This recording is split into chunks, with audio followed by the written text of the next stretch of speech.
নমস্কার, আমি তরুণ ঘোষ। দীর্ঘ 18 দিন প্রচেষ্টার পর মালিক মানে ডোনাল্ড ট্রাম্প তিনি ধরতে পারলেন আমাদের নরেন্দ্র মোদীকে। কারণ ইদানিং নরেন্দ্র মোদী ডোনাল্ড ট্রাম্পের কোনো ফোন টোন ধরেন না। তিনি বহুবার চেষ্টা করেছেন, এর আগেও চেষ্টা করেছেন, কিন্তু গত 18 দিন ধরে উনি লাগাতার চেষ্টা করেছেন। তারপরে আজকে সকালবেলা 8:30 নাগাদ নরেন্দ্র মোদীর সঙ্গে তার কথা হয়। তার আগের একটা প্রেক্ষাপট রয়েছে। দিন 15 টানা ফোন করার পর যখন নরেন্দ্র মোদী যখন ফোন তুলছেন না, তখন মার্কো রুবিও ফোন করেন জয়শঙ্করকে। জয়শঙ্করজি তখন কথাবার্তা হয়, তখন উনি অনুরোধ করেন মার্কো রুবিও যে আমাদের প্রেসিডেন্ট একবার মোদীজির সঙ্গে কথা বলতে চান, আপনি দয়া করে প্রেসিডেন্টের ফোনটাকে রিসিভ করতে বলুন, খুব দরকারি কথা আছে। তারপর জয়শঙ্করজি গিয়ে ধরেন নরেন্দ্র মোদীকে, যে মার্কিন প্রেসিডেন্ট আপনার সঙ্গে কথা বলতে চাইছেন, আপনি তার সঙ্গে কথাবার্তা বলছেন না। উনি একটুখানি হয়তো ক্ষোভ প্রকাশ করছেন অথবা অপমানিত বোধ করছেন, একবার ওনার সঙ্গে কথাটা বলুন। আমার মনে হয় কূটনৈতিক সম্পর্ক ছিন্ন করাটা উচিত নয়। এই সব বলার পর তারপর নরেন্দ্র মোদী বলেন ঠিক আছে, ফোন করতে বলুন আগামীকাল। তা আজকে মানে ওদের সময় তো গতকাল, আমাদের সময় আজকে ফোন করেছেন সকালবেলা 8:30, মানে আমেরিকায় তখন গভীর রাত।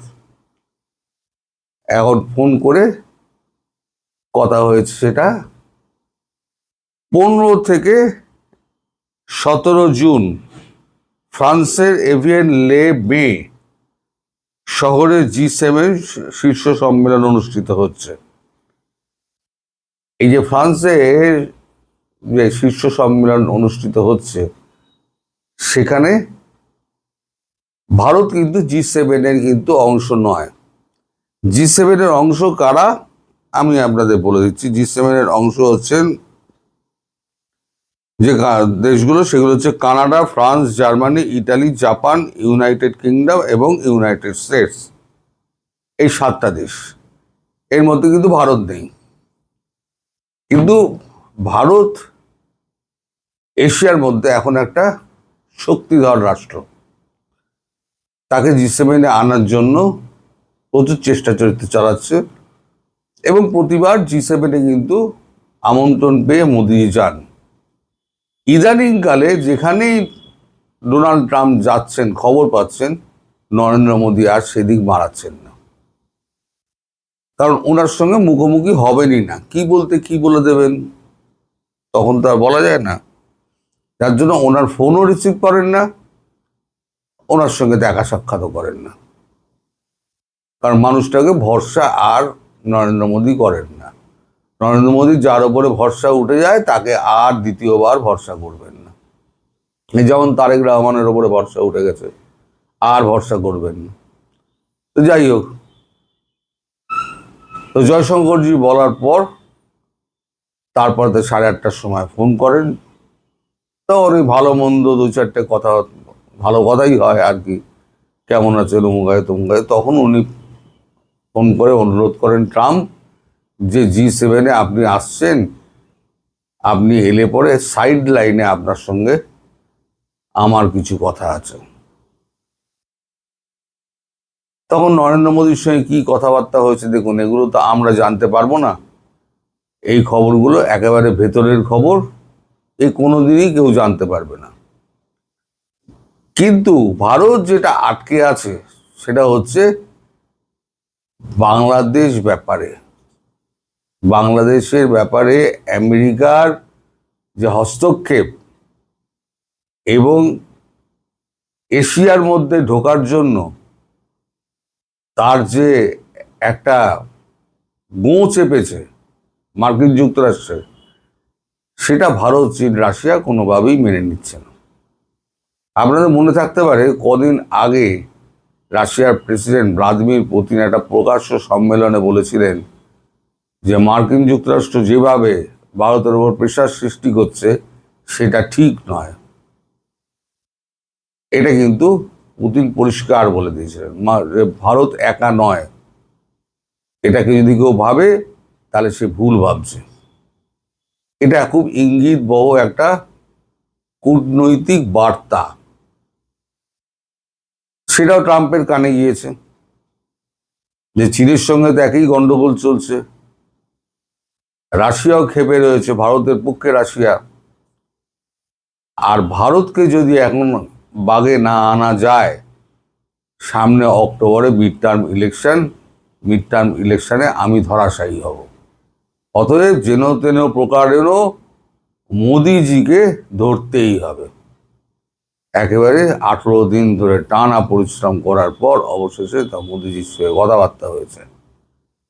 মোদিজি কিন্তু ভোলেননি সেই যে ফেব্রুয়ারি মাসে দুনিয়ার টেলিভিশনের সামনে উনি বাংলাদেশের ব্যাপারে, মোদি দেখবেন বাংলাদেশের ব্যাপারে 100 বছর ধরে ওদের ইতিহাস আছে এই সমস্ত সন্ত্রাসবাদের সঙ্গে লড়াই করার, সেটা উনি সামলে নেবেন। তারপরে পাল্টি খেয়ে যে ঘটনাটি উনি ঘটালেন, তারপর থেকে নরেন্দ্র মোদী আর মুখ দর্শন করেন না।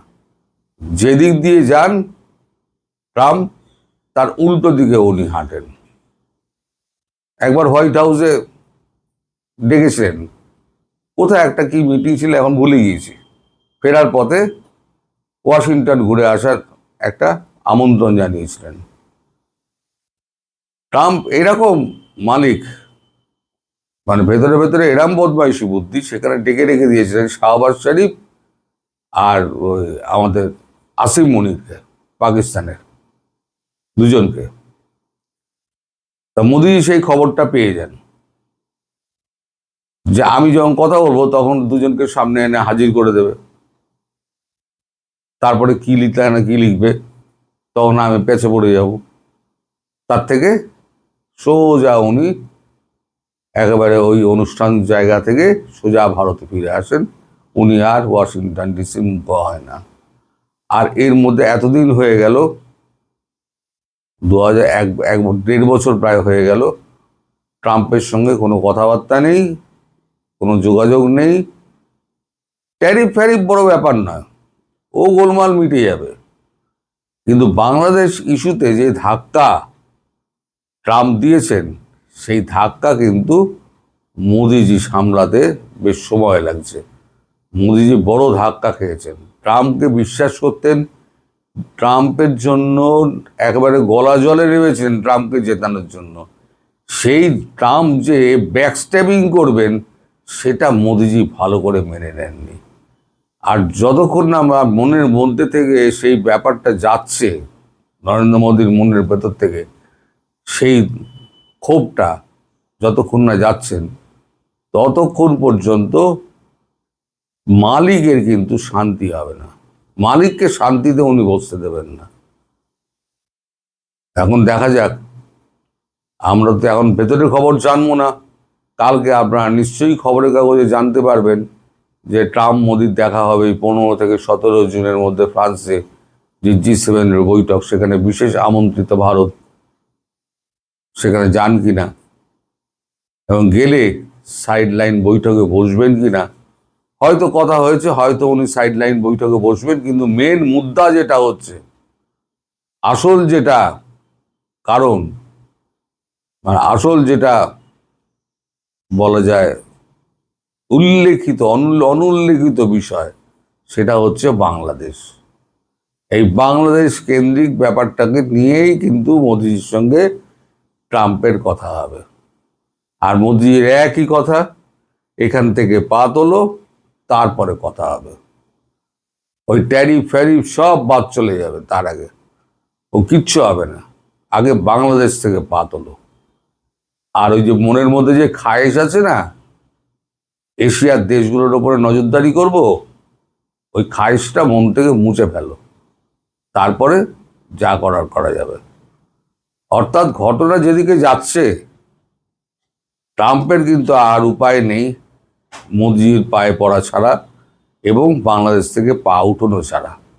আর বাংলাদেশ থেকে যদি ট্রাম্প একবার মুখে বলে দেন, আর কার্যক্ষেত্রে সেটা যদি প্রতিফলিত হয় যে বাংলাদেশ থেকে হটে যাচ্ছে, তাহলে ওই আগামী 2 মাস বললাম, ওই 2 মাসের জায়গায় 2 মাস 2 দিন হবে না, শেখ হাসিনা ফিরে যাবেন। সবাই ভালো থাকবেন, সুস্থ থাকবেন, সাবধানে থাকবেন। নমস্কার।